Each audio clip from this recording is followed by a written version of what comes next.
Tá, então nessa ação penal 505, 49, 32, 38, continuidade do depoimento do senhor Marcelo Bel Debrecht.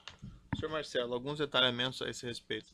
Eu não entendi bem. Quem falou ao senhor que havia uma solicitação de propinas para esse... O Márcio. Márcio.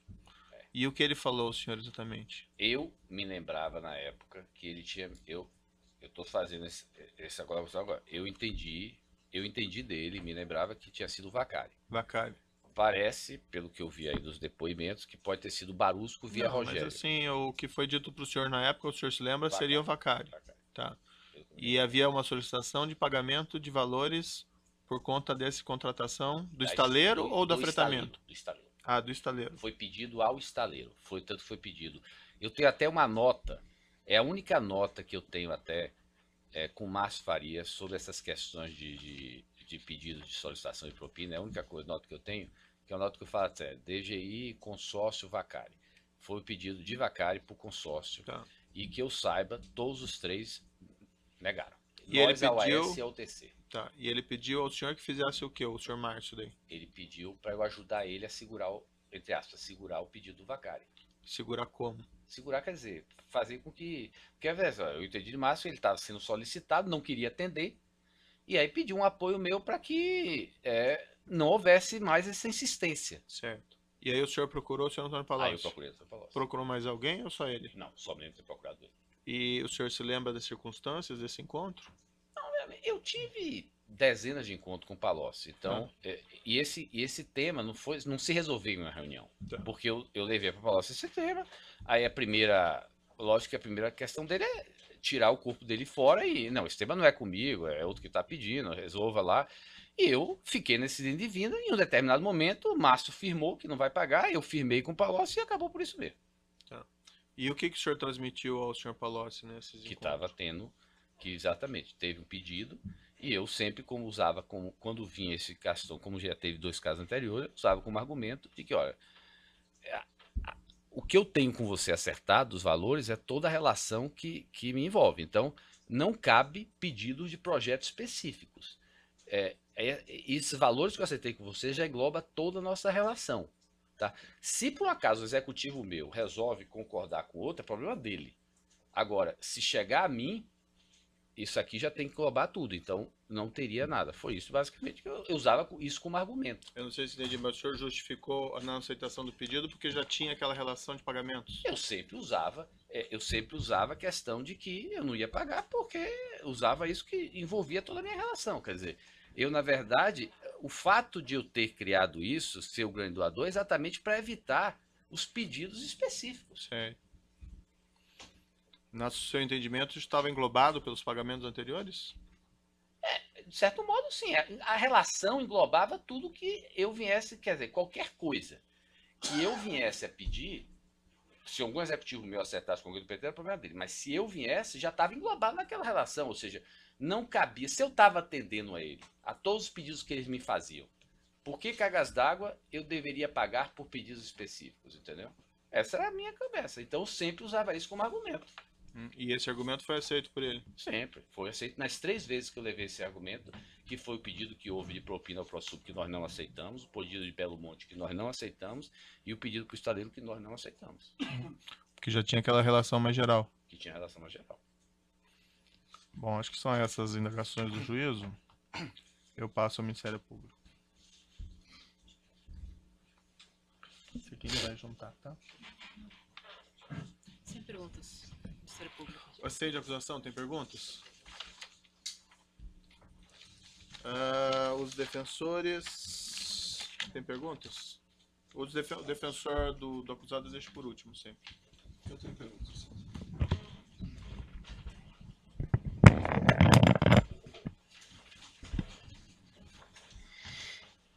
Senhor, doutor Marcelo, boa tarde. O senhor disse aqui que os recursos constantes dessas suas anotações figurantes da planilha eram gerados no exterior. Os recursos eram gerados, geração, não? O senhor falou geração. Não, não foi isso. Veja bem, eu falei o seguinte, todos os recursos que eram pagamentos não contabilizados tinham sua geração predominantemente no exterior por reações fiscais. Isso era para os pagamentos não contabilizados. Aqui, não vamos confundir isso aqui com a questão dos pagamentos não contabilizados. Aqui era a minha relação com o Palocci, que envolvia pagamentos oficiais, por exemplo, envolvia inclusive apoio. Então, está explicado. aqui não tem a ver com da onde vem a geração. Mas esse dinheiro aí era proveniente de onde? Esse crédito? Esses créditos eram provenientes, como eu falei, dessas fontes. Quais fontes? Que era LM, do Islamic, que foi essa questão do aumento da linha de crédito, foi uma contrapartida específica. A negociação do refis da crise, que veio um pedido de contrapartida específica. E a área de BJ, quer dizer, a área de infraestrutura, que ele pediu e que a gente, aí não foi um pedido do Palocci, não veio um pedido de propina, mas sim foi uma decisão nossa, interna, de ratear, e esse pedido foi alocado a BJ, que era a área de infraestrutura, e a HV, que era a área de energia. Eu vou ser bem objetivo, o senhor é cartesiano, o senhor tem formação de engenheiro. Existem recursos da empresa contabilizados e não contabilizados. Tá? Como esta conta corrente disponibilizava recursos não contabilizados, eu quero saber como é que se conseguia esses recursos não contabilizados. É que, na verdade, aqui não disponibilizava recursos não contabilizados, disponibilizava recursos. E na hora de pagar? Aí poderia ser contabilizado. Aí, na hora que pagar, as empresas que pagassem, até de modo oficial, seriam reembolsadas por essas empresas que se comprometeram comigo a ser fontes. Sim. E aí, então, essas empresas reembolsavam do caixa 2 para o caixa 1, é isso? Podia ser de outra maneira também. O reembolso podia se dar de várias formas também. Eu não sei precisar como era feito. Algumas testemunhas aqui, seus diretores vieram aqui e disseram que esses recursos eram 100% gerados de serviços prestados no exterior. Eu acho que eles estavam se referindo aos pagamentos não contabilizados de modo geral. Isso. Eu volto a afirmar, aqui não teve só agora eu não pagamentos estou perguntando aí, eu estou perguntando dos recursos não contabilizados de um modo geral. Sim, o dinheiro para os pagamentos não contabilizados, eles vinham de geração que era feita no exterior. Mas, se ele fosse usado pelos empresários no Brasil, eles teriam que, de alguma maneira, que reembolsar ou seriam gerencialmente... A minha pergunta é só da geração, o senhor já respondeu. Então, a geração desses recursos não contabilizados eram 100% gerados no exterior. Quer dizer, isso, gerados no exterior, seriam recebimentos que os senhores tinham no exterior por serviços executados? Não, gerados era o planejamento fiscal feito no exterior. A gente procurava evitar... Você tinha que gerar o recurso, você tinha que pegar um recurso e fazer ele... e aí você usava onde você tinha que fazer planejamento fiscal. Você pegava... fazia movimentos, planejamentos fiscais, tá? Envolvendo obras, envolvendo empresas lá no exterior e colocava esse recurso em offshore no exterior. Mas este planejamento envolvia, então, digamos assim, o recebimento de recursos também não contabilizados? Não, pelo contrário. Contabilizados, mas com benefícios fiscais, é não, isso? Pelo contrário. Todo recurso que a empresa recebia era contabilizado. O que alguns empresários do exterior faziam, sem nenhum vínculo com a distribuição, era vindo uma oportunidade e uma necessidade, muitas vezes, porque a gente tinha país de restrição cambial.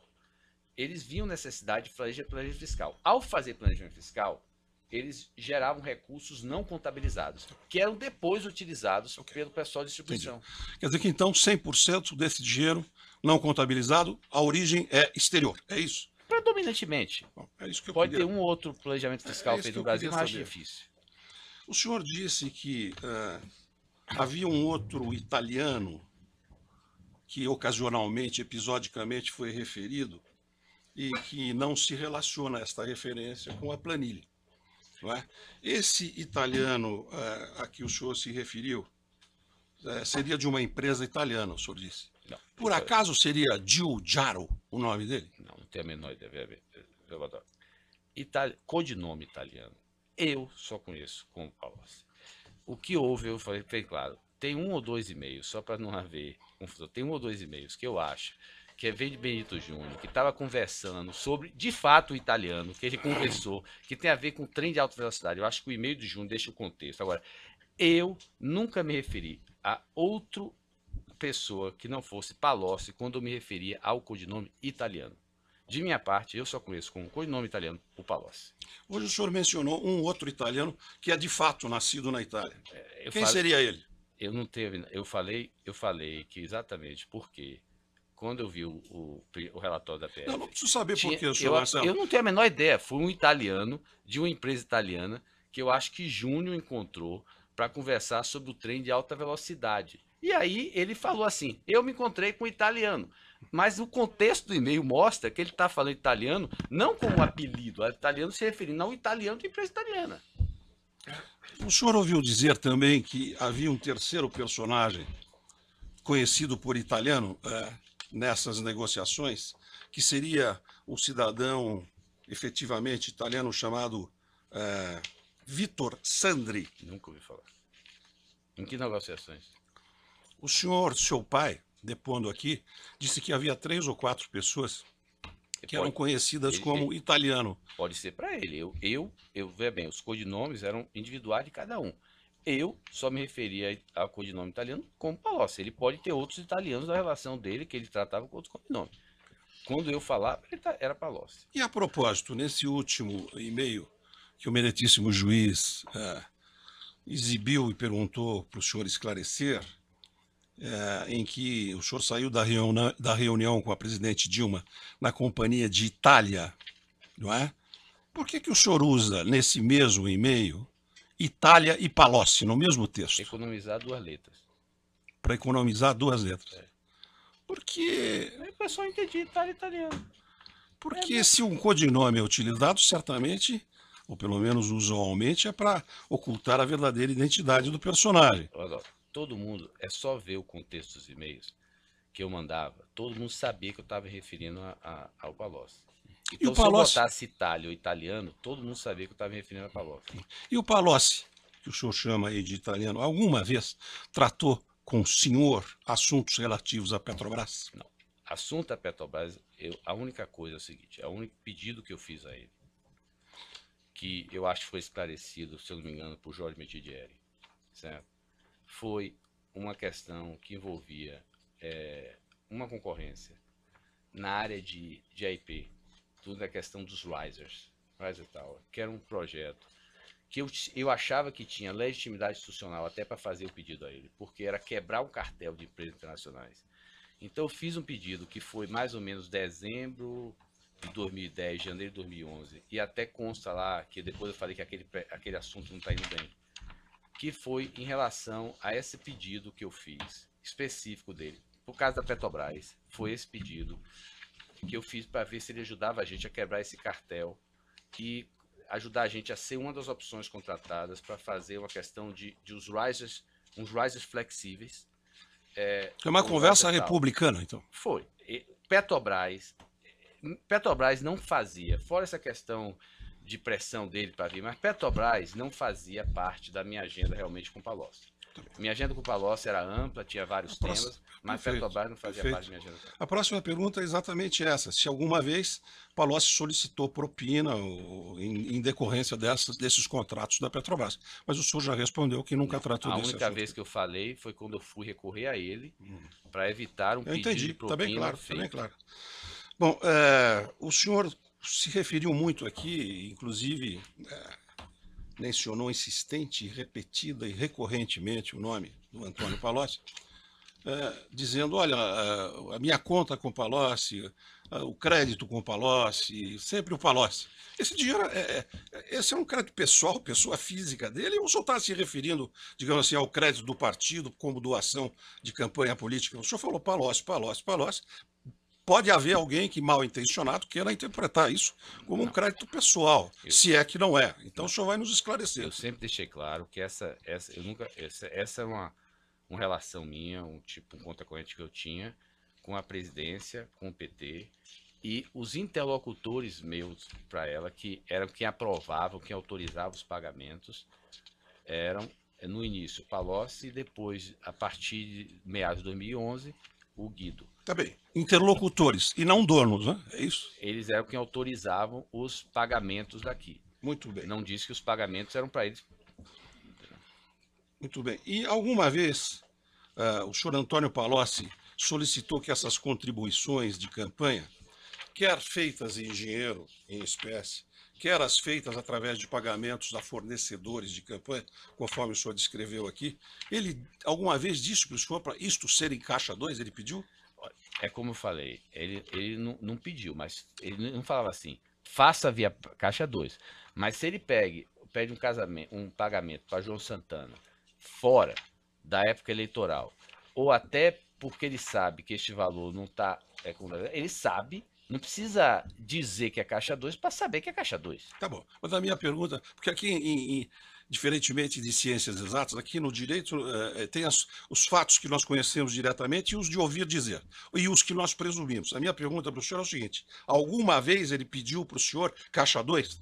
Para o senhor, ele pediu? Adoro. Se a minha relação com o Palocci fosse uma relação de 1 ou 2 contatos, eu poderia afirmar que ele não sabia o caixa 2. Na relação que eu tinha com ele, 10 reuniões, é O senhor óbvio presume? que ele... Não presumo, ele sabia que era caixa 2. Eu não me lembro de ele ter dito, Marcelo, faça esse pagamento via caixa 2. Mas é óbvio da maneira com que ele pediu, os pedidos que ele fazia tudo, se ele não mencionou caixa 2, ele sabia que eu estava fazendo via caixa 2. Conclusão sua. Bem, quando foi a última vez que o Palocci tratou com o senhor sobre recurso de campanha dos candidatos do Partido dos Trabalhadores? Teria sido ou não em 2009, início de 2010? Não, aí tem duas questões. A última vez que ele pediu recursos e eu disponibilizei recursos para ele, para essa conta, foi final de 2009, início de 2010. Depois, ele apenas solicitou pagamentos desses recursos que eu já havia disponibilizado em final de 2009, início de 2010. Deixa eu fazer uma pergunta. O Palocci tinha conhecimento físico dessa planilha? Olha, eu tenho quase certeza que eu mostrei para ele uma vez sem as fontes. Ou seja, eu mostrei em algum momento eu mostrei para ele só para você saber os pagamentos que você pediu, mas eu não mostrei as fontes porque não me interessava que ele soubesse. Por exemplo, se ele souber, ele sabia dos 64 de Mameri, ele sabia dos 50 que era da Braskem. Mas se ele soubesse, por exemplo, que BJ e HV eram as outras duas fontes, eventualmente, se eu trouxesse qualquer demanda de outro negócio, ele podia não ter o mesmo interesse. Então, eu não comentei Então, mas com ele das partindo do fontes. pressuposto de que uma coisa não pode ser duas coisas, uma coisa é uma coisa, outra coisa, essa planilha está completa. Então não foi essa que o senhor mostrou para ele? Ah, não, foi em algum momento eu mostrei para ele, eu tô só para no início, porque depois o que é que aconteceu na prática? Como a demanda, por que a gente parou em 2009, início de 2010? Porque é lógico que a demanda dele vinha quando ele começava a ter uma expectativa e começava a não ter saldo. Com o valor que eu disponibilizei para ele ao final de 2009 e 2010... Me disse o juiz.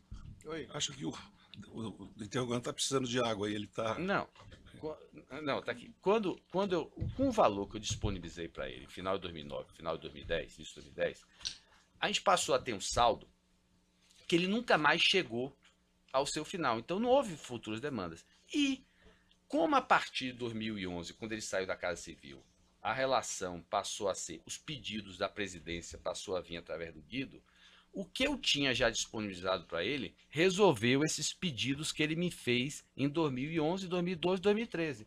Então, nunca teve necessidade dele me procurar mais para pedir novos recursos, porque o que ele tinha comigo estava atendendo. E eu já tinha me comprometido com esses valores.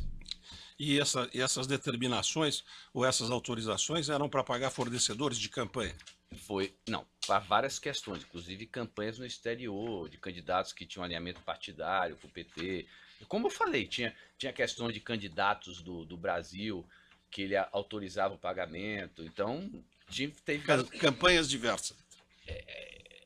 Olha, eu só não consigo afirmar com certeza aquilo que saiu via JD. Tem algumas linhas, por exemplo, que aparece assim, solicitado em 2009 via JD. Aqui eu não posso afirmar com certeza, porque ele falou, Juscelino, entendeu? Aí eu não posso afirmar. Outros eu posso dizer que foi campanha. Muito bem. E com referência a este assunto tangente à solicitação de Paulo Bernardo, o que o Palocci tem a ver com isso? Não. Esse assunto, a solicitação desse pagamento a solicitação de que a gente pagasse esses 40 milhões, porque ele estava, veio do Paulo Bernardo. Ele veio com valor cheio. Mas eu dei ciência e o Palocci também se Mas eu envolveu. quero saber a demanda. Se o Palocci teve alguma interferência na demanda. Da mesma maneira que o Refis. Eu digo o seguinte, o pedido original veio do Paulo Bernardo, assim como o do Refis da crise veio do Guido, mas ele estava por trás e eu fui dar ciência a ele e entender dele se era isso mesmo, se estaria, porque tanto que foi para a planilha dele. Então, ele tinha ciência, mas o pedido original não foi feito por ele. Agora eu quero que o senhor, por favor, me explique o que estava por trás. Qual é o elemento que o senhor tem para dizer dessa participação dele na solicitação? Veja bem, o Paulo Bernardo era o ministro do Planejamento, que é o quem tinha caneta. Ele, se o Palocci chegasse para mim e fizesse um pedido referente à aprovação do crédito, ele não ia ter a caneta para isso. Então, o pedido veio de alguém que podia impedir essa linha de crédito correr. Da mesma maneira que o Refis da crise, o pedido veio através do Guido. Agora, a minha relação, a minha principal interlocução nesse momento era com o Palocci. E era o Palocci que a gente conversava depois, quando precisava reforçar uma coisa com o Paulo Bernardo, quando precisava reforçar um ponto com o Guido. Então, e o Palocci tinha ciência e estava no valor que ele depois ia utilizar. Mas ele tinha ciência porque o senhor deu essa ciência. Não, ele sabia que quando eu falava com ele, ele já sabia que o Paulo Bernardo estava me pedindo. Isso aí, veja bem, da mesma maneira que eu não posso afirmar se ele sabia que o pedido de Vacari para o Márcio ele sabia, eu não consigo me lembrar se ele sabia ou não antes de eu falar com ele, mas esses dois assuntos, de Paulo Bernardo e Guido, eu posso afirmar ele que esses dois assuntos ele sabia do pedido que foi solicitado, tanto por Guido quanto por Paulo Bernardo. Bom, então vamos a esse assunto Refis. Né? Esse assunto Refis, ele ocorreu imediatamente depois de um grave problema econômico global e no Brasil. Exatamente. Foi por isso que foi chamado de Refis da crise. E por quê? Qual era essa crise? Não, foi-se utilizado o apelido Refis da crise porque entrou para ajudar todas as empresas. Todas as empresas? No final, todas as empresas ajudaram. Todas as empresas que tinham passivos fiscais, eu acho que puderam entrar no Refis. Esse Refis nasceu de uma demanda que foi a questão do IPI alíquota zero, foram as empresas que estavam negociando. E aí depois gerou um MP que gerou um Refis da crise. E gerou também uma emenda no Congresso? Tá? Gerou emenda no Congresso. Ok, eu sei de tudo isso. Agora a minha pergunta o governo então se dispôs a remeter ao Congresso Nacional esta medida provisória para minimizar os efeitos desta crise global de 2008 e 2009 no empresariado brasileiro, que poderia quebrar em face da mudança da jurisprudência do Supremo Tribunal Federal, tornando exigíveis esses tributos devidos? É isto? Doutor Bartol, eu acho o seguinte, tudo que o governo fez foi legítimo, tudo que nós pedimos foi legítimo. Eu acho que a ilegitimidade, a ilicitude, está, a meu modo de ver, no pedido que foi feito para mim no papel, na hora que eu estava negociando esse assunto. E que se ele não tivesse feito o pedido, lá na frente era capaz de a gente doar os mesmos 50 milhões. Então a ilicitude se deu por eles terem feito o pedido no momento que a gente estava negociando. Quem eles? O Guido com conhecimento do Palocci. Agora, se me perguntar, toda a questão do Refis da crise era legítima. Aliás, eu sempre digo o seguinte, infelizmente, a maior parte dos pleitos empresariais muitas vezes são legítimos. O Palocci estava junto quando o Guido pediu isso para o senhor? O Palocci não estava junto, mas ele sabia do pedido de contrapartida. Eu falei com ele tanto que veio para a planilha dele. Um momentinho, senhor Marcelo. O senhor disse, eu falei para ele. Então ele sabia porque o senhor contou? Não, ele sabia porque eu fui falar com ele se era isso mesmo. E ele disse, é isso mesmo. Veja bem, é importante o senhor entender que a minha relação a essa época, eu ainda estava iniciando uma relação com o Guido. Ou seja, nada que eu fechasse com o Guido, nem com o Paulo Bernardo, eu diria deixar de checar com o Palocci, pegar o ok dele e tudo. Então, ele sabia desse pedido que Guido me fez. A única questão que eu combinei com ele na época foi o seguinte, agora, Palocci, é o seguinte, esse pedido que o Guido me fez está dizendo que é para 2010. Aí eu e ele combinamos que o Guido usaria esses 50. Bem, isso o senhor já respondeu. Eu queria só saber de que forma o Palocci tomou conhecimento disso e em que momento. O senhor já disse que foi o senhor que levou ele, então foi a posteriori, é Se isso? o senhor perceber, o Não, senhor vai doutor perceber. está induzindo a resposta, doutor. Mas como eu tenho Ele que fala uma coisa, o doutor fala outra. Excelência, Vossa Excelência fez uma pergunta 7 vezes. Eu contei e anotei. Não, doutor, ele fala assim, quando ele chegou, ele já sabia porque eu perguntei se é isso mesmo. Ele disse, é isso mesmo. Aí o senhor insiste na pergunta. Ah, não, foi a primeira vez que ele levou então o assunto? Não, doutor, Não é bem assim, Não Excelência. está apropriado. Doutor. Não é bem assim, Excelência. Não Ele tá disse que apropriado. eu levei ao conhecimento do Palocci. Eu quero saber quando, em que momento, quem estava presente. É demais? Não, essa é uma pergunta. Do Não. jeito que o senhor perguntou, o senhor estava dizendo uma coisa que ele não falou. Mas, Excelência, eu estou tentando, inclusive, Não, fazer as doutor. perguntas de uma maneira objetiva. Então, vamos fazer a pergunta de maneira objetiva. Então está feita. Sem induzir a A testemunha pergunta é esta. E sem... Doutor, Hã? eu acho que o senhor vai perceber, até pela série de e-mails que tem aqui, inclusive alguns, o juiz fez essa Vossa pergunta. Excelência, eu peço um pouquinho de paciência de Vossa Excelência. Vossa Excelência perguntou o que está absolutamente dentro das suas atribuições durante 1 hora e 38 minutos. Perfeito. Eu queria aqui uns 20 minutos apenas. Perfeito. A defesa Só precisa que ser a exercida pergunta, aqui a na forma como amplitude foi constitucional. colocada não é apropriada. Tá só bem, isso. Excelência. Senhor Toca, No Né? juízo Mas de você Vossa pega a pergunta quando foi, quem estava bem. presente, aí eu, tudo bem. Continuamos então. Doutor, veja bem, é o que eu digo, a minha relação com o Palocci era dezenas de reuniões que eu tive com ele. E se o senhor pegar até pelos e-mails trocados, que deve ter sido também dezenas de e-mails entre eu e os executivos do grupo, o senhor vai perceber que eu falava sobre esse tema do refis da crise e meus executivos todos falavam muito mais com o Palocci do que com o próprio Guido. É importante entender assim, a esta época, a minha relação com o Guido estava se iniciando. A partir de 2011, sim, a minha relação é maior com o Guido, mas até esse então, o refis da crise, eu diria que todo o apoio, quem conseguiu que o Guido fizesse, a única coisa que eu fui extremamente preciso foi o seguinte, que o pedido dos 50 veio, mas esse pedido depois eu chequei com o Palocci, era isso mesmo, ele sabia, isso aí, mas é o que eu digo, não preciso dizer, era dezenas de reuniões, essa minha relação com o Palocci, ela existia, ele sabia que tinha 2 contrapartidas específicas, ele sabia que o restante não envolveu contrapartida específica, agora eu tinha uma agenda ampla com ele, e ele sabia também, e gerava uma expectativa dele da gente ser grande doador. O senhor desculpe, doutor Marcelo, eu insisti nisso, é porque em matéria de prova penal não existe expectativa ou suposição, é por isso que eu estou insistindo que Vossa Excelência precise, Vossa Senhoria precise. Em que momento, se foi através da sua comunicação, se foi a posteriori, percebe? É importante esse esclarecimento.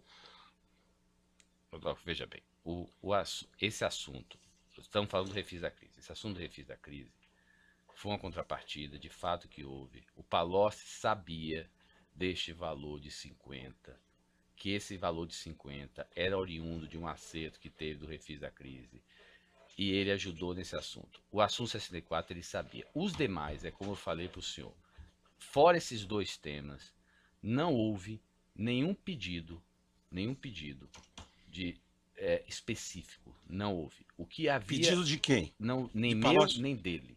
Não houve nenhum pedido específico, nem dele por parte de recurso para viabilizar alguma coisa. O que havia era o seguinte, eu tinha de fato uma agenda, como eu falei para o senhor, eu diria que quase a integridade da minha agenda, se não toda com o Palocci, é uma agenda legítima.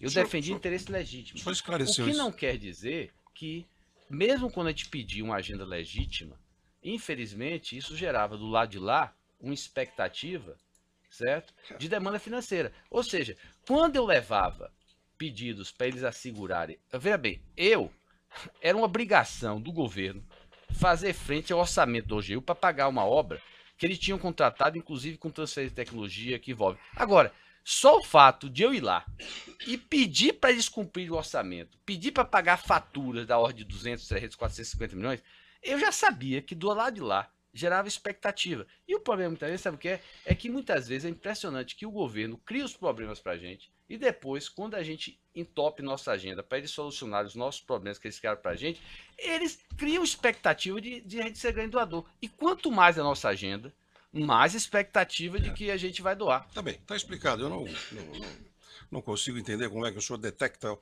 subjetivismo para saber a expectativa, mas tudo bem, vamos passar para a próxima pergunta.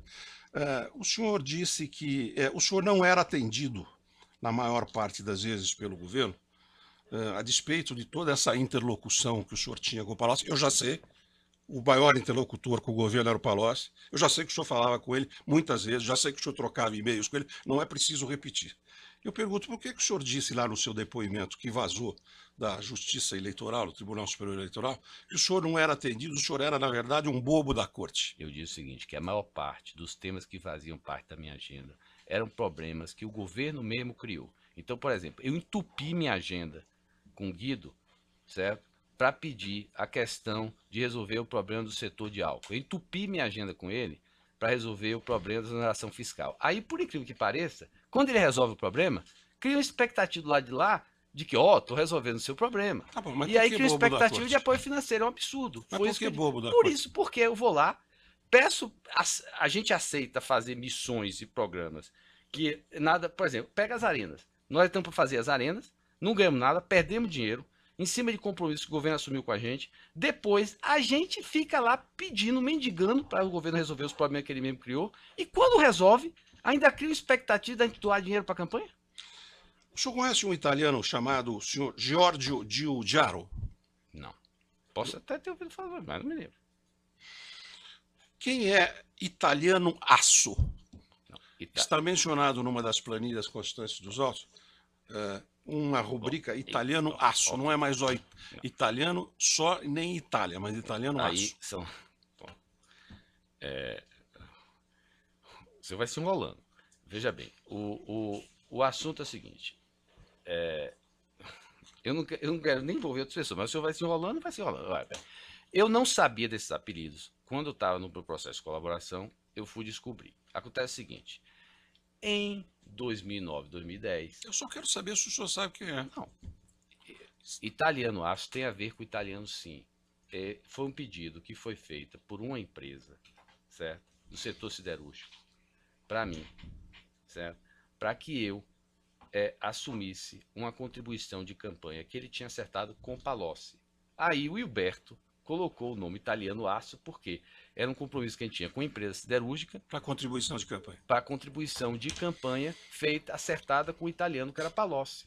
Não, então Palocci era italiano Não, aço, e Palocci era italiano. Itália. Como isso se referia a um pedido de uma empresa Só- de um tá- setor só- siderúrgico para o italiano, ele botou italiano O aço. senhor já não precisa repetir mais, eu já ouvi. Então, a minha pergunta seguinte é esta.